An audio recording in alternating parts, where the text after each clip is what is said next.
Jussie Smollett gets what he deserves. He's been found guilty of staging the hoax hate crime, and by so doing, kind of effectively proving that America is not the country that its critics, foreign and domestic, allege it to be. Because unless Jussie Smollett was black, we have to be honest, this case would never have been plausible to begin with. He only staged this attack precisely because he knew that America is not the country that he attempted subsequently to paint it as, this institutionally white supremacist place. If it were, then he wouldn't ever have bothered. But there's a huge amount of currency in America. Much like pretending to be black when trying to go to university is really good for white people. So also pretending to be attacked as a black man by white people makes it much more likely that your case will be believed by politicians, by celebrities, by the media, even when the claim is utterly ludicrous. And this is probably my favorite. Beyond the Rittenhouse trial is my favorite just for its result. This is my favorite just for the sheer hilarity of the case. It was absolutely insane. So, as National Review here reports, former Empire star Jussie Smollett has been found guilty of staging the hoax hate crime against himself and falsely reporting it to the police. The jury ruled on Thursday. It's nearly 3 years after the phony arrest and anti-gay attack was carried out early on a frigid January morning.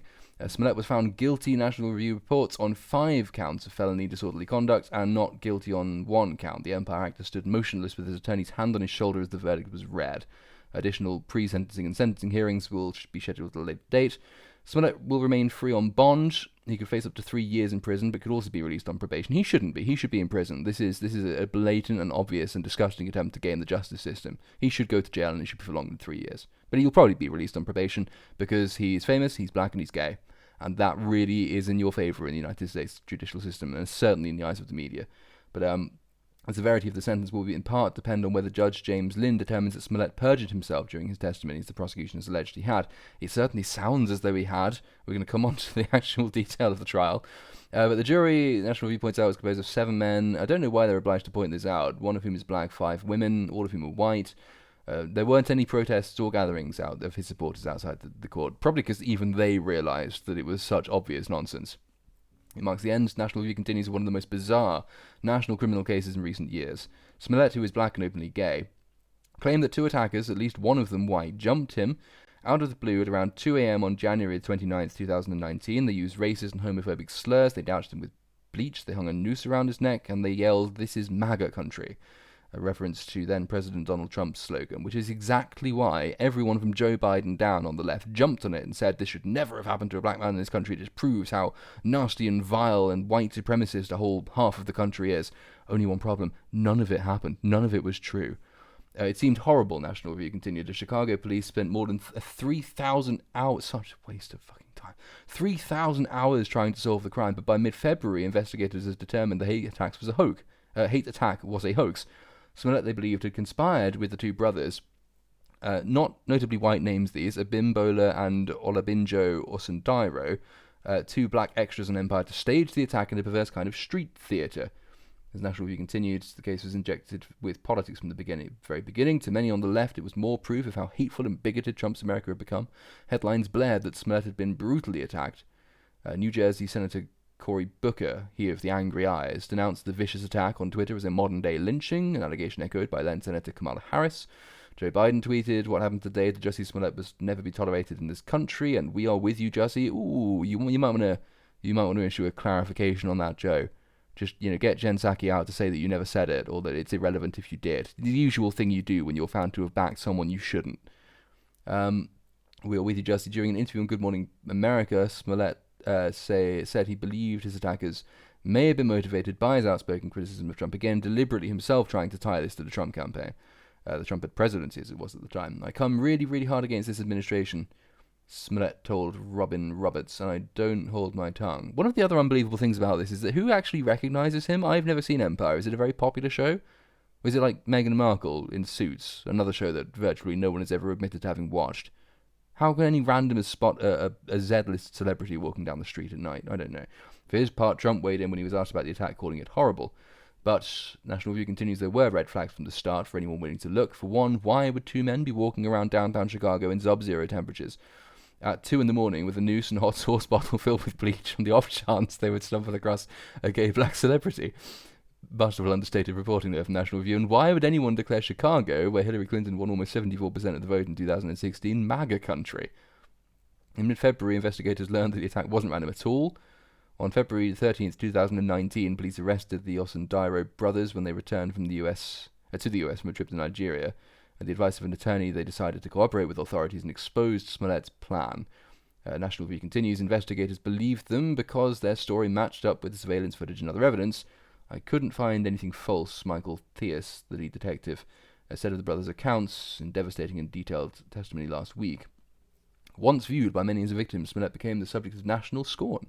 He was fired from his $100,000 per episode Empire gig, testified that he hasn't been able to find new acting work since. Well, maybe he should just stage some more street theatre. He seems to be very good at that. I've lost my livelihood, Smollett told jurors on Monday. Good. You get what you fucking deserve. Instead of being famous for acting and singing, Smollett was suddenly the most famous for trying to cash in on being black and gay by casting himself as the victim of a horrific hate crime. He became a punchline, mocked on Saturday Night Live, and the focus of Dave Chappelle's jokes. The jury's guilty verdict will likely make it even harder for Smollett to revive his derailed career and restore his reputation. He's steadfastly maintained his innocence. It continues. Now, just before we carry on with the case, there are some hilarious details in this case. And I mean just comedy gold. Before we come on, though, so obviously a lot of this came out in 2019, and we have had reason to doubt it since it first came out, and the allegation that it was a hoax was gaining traction very early on, years ago, in other words. Years ago, the overwhelming impression switched from believing him to doubting him. Didn't stop Black Lives Matter, however. In December of this year, i.e. while the trial was going on, i.e. years after they should have known better, to side with him. They labelled the hate crime hoax trial as a white supremacist charade. It kind of gives the impression that these people are idiots and they've been played.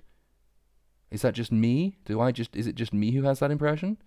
But as National Review again reports here, a Black Lives Matter leader on Tuesday affirmed the movement's support, not just his own, but the movement's support for Jussie Smollett, the actor who allegedly, falsely claimed he was the victim of a racist and homophobic hate crime. They argue that activists can never believe police over a black man. Well, maybe you should. Melina Abdullah, a former California State University, of course, is a university professor at California State University, and the co-founder of Black Lives Matter Los Angeles, defended Smollett as having been courageously present, visible, and vocal in the struggle for black freedom, and criticized the trial as a white supremacist charade. No, you're the victims of this charade, and it was a sort of a pro-black one. Nothing to do with white supremacy. White supremacy was the really handy red herring. And you're just playing into this because you are morons. So let's be clear. We love everybody in our community, Abdullah wrote in a statement on the website for Black Lives Matter Global Network Foundation. It's not about a trial or a verdict decided in a white supremacist charade. It's about how we treat our community when corrupt systems are working to devalue their lives. What's more corrupt, the system or Jussie Smollett falsely accusing people of hate crimes, whom he is in fact paid to be there, both of whom were black, knowing that the media would get on his side, and that Black Lives Matter and other activist organizations would support him, despite the overwhelming evidence to the contrary? Which of those is more of a charade? Which of those more resembles a con, an outright con? Which of them, indeed, has been found in court to be a case of fraud and a con? Don't think it's not the white supremacist society. Anyway, they continued, in an abolitionist society, this trial would not be taking place, and our communities would not have to fight and suffer to prove our worth, added Abdullah, who was the director of the Defund the Police group, of course. Instead, we find ourselves once again being forced to put our lives and our value in the hands of judges and juries operating a system that is designed to oppress us while continuing to face a corrupt and violent police department who has proven time and again to have no respect for our lives. Well, the police didn't beat up Jussie Smollett. The people he paid to beat him up. And they didn't even beat him up because it was all a hoax. So, get stuffed. Jog on. Smollett is accused of making a false report to Chicago police, etc. They investigated the incident. Now, I said there were some fantastic details. We'll go back to the other National Review article, but I don't think they get the best of them. We'll come on to the best of them. From the beginning of the trial last Monday, Special Prosecutor Dan Webb's team put on a strong case, offering the jury a thorough and detailed walk through the evidence. He developed a secret plan that would make it appear that it was actually a hate crime that occurred against him by supporters of Donald Trump, Webb said of Smollett during the opening statement. By contrast, the defense team often seemed flailing and unfocused, grasping at any straw to give the jury a reason to doubt the prosecution's version of events. In some cases, the defense offered seemingly contradictory theories. For example, they simultaneously suggested that the Osundairo brothers were motivated by raging homophobia, to attack Smollett, which is believable given that there is an overwhelming prevalence of homophobia disproportionately in the black community in America, or certain black communities in America. But also that Abimbola Osundairo was once Smollett's lover. So very homophobic, but also gay. Yep, believable. Sometimes the defence seemed to acknowledge that the Osundairos attacked Smollett, but they also suggested one attacker may have been white, despite them being brothers and black. It's not impossible that you get one brother who is black and one is white. It's just very unlikely, especially if they're both Nigerian. Kind of, yeah, white population of Nigeria I think is quite small. Maybe there was a third attacker. Maybe it was all about money, what it was, because he paid them. Smollett's lead attorney, Nenye Uche, I think that's a Star Wars character. Anyway, told the jury during his closing argument on Wednesday that he didn't have all the answers, obviously. This case is so bizarre, he said, which is not really what you want to hear from your own defense attorney. Ideally, you give them a story which is watertight, not leave them flummoxed. To many, a guilty verdict may have seemed all but assured, considering the evidence prosecutors had against Smollett. Security footage of him driving past the attack site several times just 2 days earlier with the two actor brothers, a text message to one of those brothers asking him to meet on the low, a $3,500 check Smollett wrote to one of the brothers, an apparent payment for the performance, and records indicating Smollett had been in regular contact with one of his brothers in the hours, one of these brothers, I think I'm supposed to say, in the hours before it occurred. So yeah, not random attack, not a hate crime, not by white people, not motivated by homophobia at all. None of it was true. Prosecutors said there was no way the Osundairos could have expected to encounter Smollett outside his apartment at 2 a.m. on a Tuesday in sub-zero temperatures if the attack wasn't pre-planned. And if Smollett really wanted police to solve the crime, he would have turned over his phone, his medical records, and DNA samples. But he didn't. Smollett said he wanted to help the police solve the crime, but I cared more about my privacy. Yeah, bollocks, did you? Yes, just absolute con man. But the guilty verdict was never guaranteed, especially once Smollett decided to take the witness stand. Smollett appeared composed, confident, polite. He is an actor after all. And he told a story that seemed to offer at least some explanation for the evidence against him. Yet he testified he did drive with the brothers past the scene of the crime just 2 days before it occurred, but it wasn't the dry run for the attack. Rather, they were driving around smoking weed, something he did often, both alone and with others. But, so it's even accepting this version of events, that relies on him saying that the attack he thought was by white people, even if it turned out to be motivated by somebody else. So the claim he made about white supremacist society is false, even by his own testimony. Yes, he paid Abimbola Osundairo $3,500 even that same day, but it was payment for providing him with a nutrition and exercise plan, so Smollett could look good for an upcoming music video shoot, not a prepayment for a hoax attack. That's believable. That's really believable. And yes, he had called Abimbola Osundairo at least twice in the hours before the attack and sent him several direct Instagram messages, but that was because his flight from New York to Chicago was delayed, so he needed to reschedule their workout until 9 a.m. the next day. He denied that he was communicating to coordinate the attack.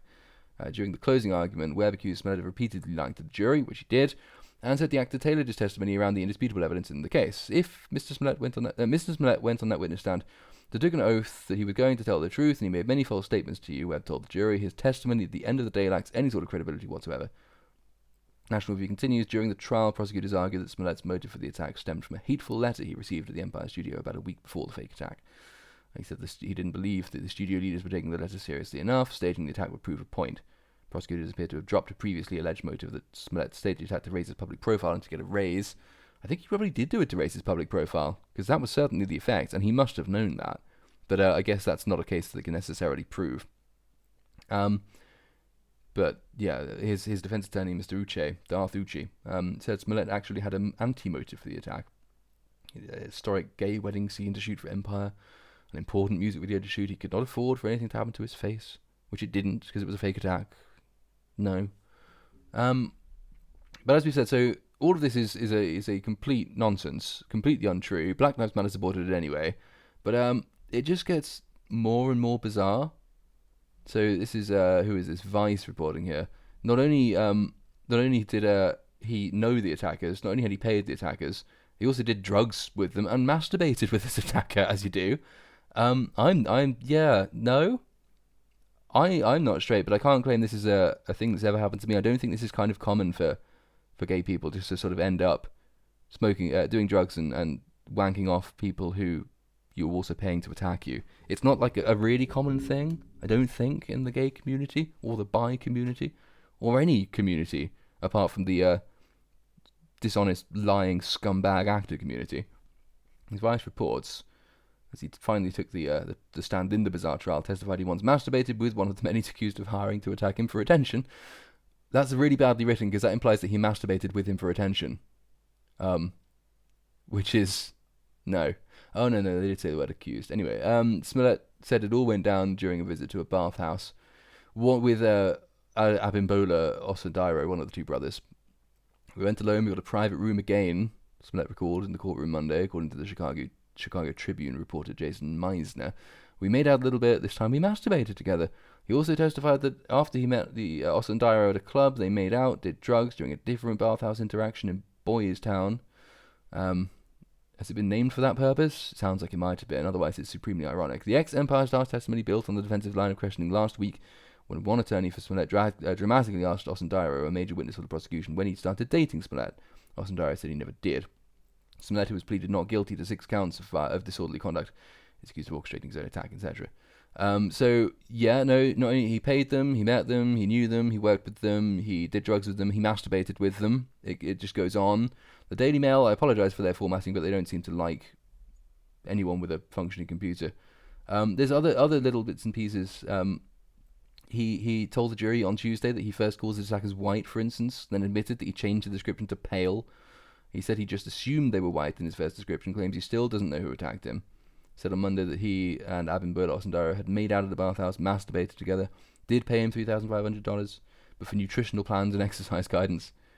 He says the dry run police said they performed days before the attack was just them getting stoned together. They seem like really good friends. I don't know if anybody watching this has, do you frequently do drugs and masturbate with people who aren't your really good friends? I don't know. Maybe that's just maybe that's just a thing I don't do. But I assumed that that's an uncommon behaviour. And I also don't think, again, I don't tend to pay my friends to attack me. I also didn't expect them to. Asked on Tuesday if it was the brothers in surveillance footage from the night in question, Smollett said, I don't know, they're liars, so... He also said it had something to do with it, but that's not true. He chastised the white prosecutor for using the N-word while reading texts he himself had sent. Smollett told him not to use the word out of respect for every African-American in the room. So again, he's just playing the race victim narrative. It's just that his case is so fucking ridiculous that even in America, where you have to automatically believe things with a race narrative attached to them, otherwise you're branded racist, even in America this didn't wash, because the rest of it's just so completely ridiculous. This is got to be one of the most incompetently dishonest people, not in politics. Most people like this are in politics in one form or another. But I suppose actors are very high up that list, to be fair. It's got to be between politicians and actors. But just staggering stuff. Just the sheer hubris and incompetence and dishonesty. But happily, the court's found in the right way. He is guilty. He's got what he deserves, or he hopefully will. We only hope that the sentence is long and stiff. And I make that with absolutely no prison rape jokes at all.